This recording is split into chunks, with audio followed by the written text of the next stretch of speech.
Hello, my peeps. Welcome to Desperate Times. Today, it's a long time I haven't made a video, but I miss making a video. So I decided today I'm going to do a quick video just to keep updated. I have been doing a lot of DIY in my house. I am a DIY person. I love doing DIY. If there's things in my house that I can do, I do them myself. I have been doing this island, beautiful island. Let me show you, because my table is too, well, my table was too wide, and it and I wanted some space, so I did this island here and get some more space. I painted it myself and everything. I'm a DIY person, as I said. That's my little DIY bag that someone bought me in December with all the tools. All the tools are in it. It looks small, but there's so much tools in it. And I've been doing up my kitchen floor and my sitting room floor. I did it myself as well. So I've been doing a lot of DIY. You know, they call me the DIY queen. So that's the floor. I'm not finished yet because I've got this piece of board along there to put down and some little touch up to do. So that's what I've been doing. As I said, I am a DIY person, and when I see things to do that I can manage to do, I will do it. And I also I'm doing my business, my oils. This is like 2 bottles of what I have left. This is my ginger oil. Ginger oil is good for body pain, body aches and pain, arthritis, and it's made from organic ginger and stuff like that. So I've been doing all of these while, you know, I'm praising my God as usual. So I just decided to come along today. This is a bunch of flowers that my neighbor gave to me yesterday for my birthday. My birthday was on Monday. So my neighbor came over and gave me this lovely bunch of flowers. They're very beautiful. I hope it lasts for a while because I love them. Yes, so I'm going to do a quick video. I have much time on my phone, as I always said. But I was having a conversation with my little 9-year-old in the car the other day about forgiveness, and I'm trying to let her understand that even when a person hurts you or do bad to you, we have to forgive them. But I was trying to break it down to her to let her know what forgiveness is, and that not because you forgive somebody you must take yourself and put yourself in harm's way. And I was explaining to her that sometimes we have to love people from a distance, right? And forgiving someone and loving them does not necessarily mean that you have to be around them or hug them so they can push a sword through you. People have to be very careful, especially in these times, because people are very deceptive. And when it comes to reconciliation with people, it takes the two party or all the parties that are involved to truly reconcile. It doesn't take one. I can reconcile. I can forgive you, right? And the person that I forgive doesn't forgive me or forgive themselves, and they can continue on their journey in evil, and they can come back and harm you. But you can love people from a distance. In Jamaica, sometimes they said feed them with a long spoon. That's very true. You can actually do that. So if you see somebody hurt or in need and need help, you can help them and go your way. So I was telling my daughter the story of the Good Samaritan. I've heard the story before, and I asked her to explain it. She explained it.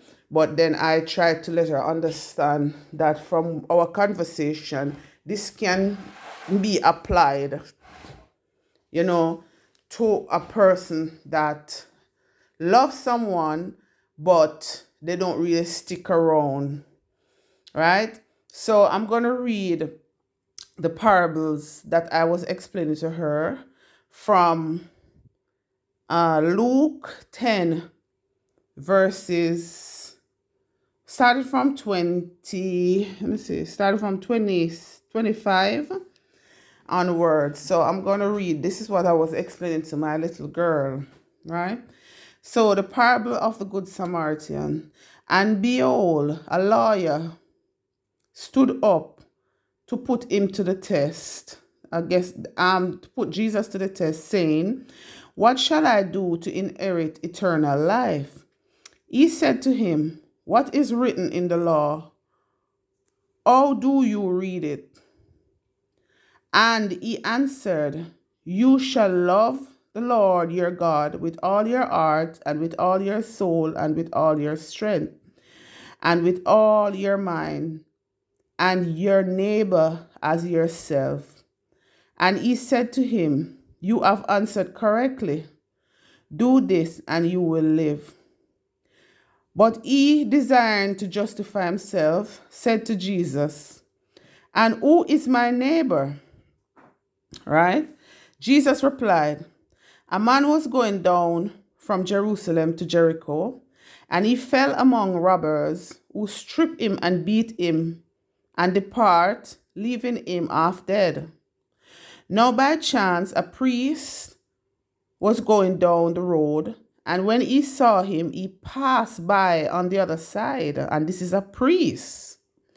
So likewise a Levite, when he came to the place and saw him, passed by on the other side.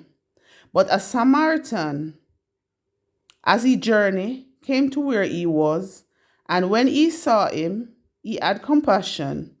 He went to him and bound up his wound, pouring on oil and wine. Then he set him on his own animal and brought him to the inn and took care of him.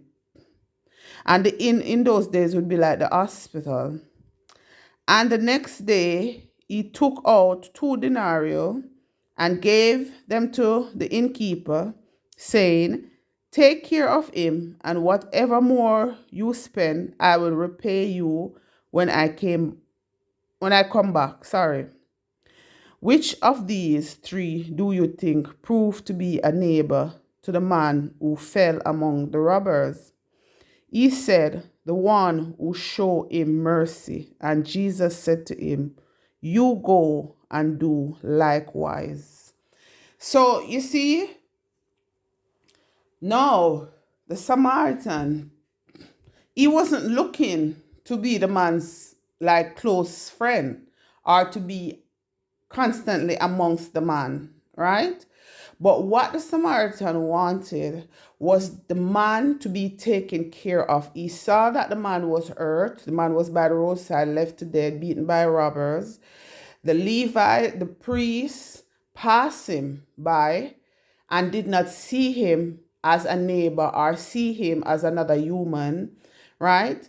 And they passed him by. But the good Samaritan picked him up, put him on his horse, bound up the wound, take him to the inn, and asked the innkeeper to look after him, and whatever he has spent, he will come back and pay him for what he has done for this man. So I was explaining to my little girl that even if somebody hurts us really bad or hurt her really bad, always find it in your heart to forgive them, to the point where if you would see them by the roadside, injured, hungry, clothless, or even homeless, and there's things that you can do to help them, you should help them. Because in that way, you would prove to be a daughter of the Most High God. This is what God expects of his children. God expects us to forgive even our own enemies. And a lot of people have the forgiveness thing, how they interpret forgiveness, and they feel like you have to be around somebody, you have to be hugging them up, friending them, always be around them. Some people in Jamaica, they call it malice, and I guess a lot of people in Jamaica don't really understand what malice mean, because malice mean when you wish somebody ill will, when you wish somebody bad things in their lives. Malice does not mean that you're not talking to the person, or you're You understand? It mean when you wish somebody ill will, you wish bad for people, right?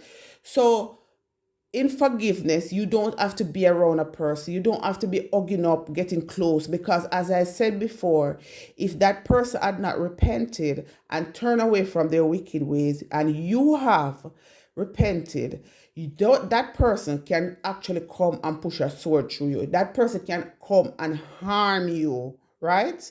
So forgiveness doesn't mean you have to be hugging up the person or being around the person or being close friend or associate. It means that your heart will be in a place that if this person is in need of normal necessities, or if this person is injured or need help, you can reach out your hand to this person regardless of what the person have done to you, and you can help this person and go along your way just like the good Samaritan, right? So I teach my little girl this, and I hope that this sits in her heart, because with this teaching it teaches her how to protect herself and to love people at the same time, regardless of who they are and what they have done. And I hope this be a lesson today for all those who hear this. And I'm going to ask you to please like and share this video and subscribe to this channel, and let me know what you think about this short video in the comment section. It's a long time I've made a video. I miss making it, but as I said, I was very busy and I couldn't wait. And then the conversation between me and my daughter just make me bring up this topic, which is very beautiful. It's a very beautiful story of how we should be and how God expects us to be. We will prove to be children of the Most High God. I love you all, and let me know what you all think about this in the comment section, and we'll talk again. Have a lovely day, everybody.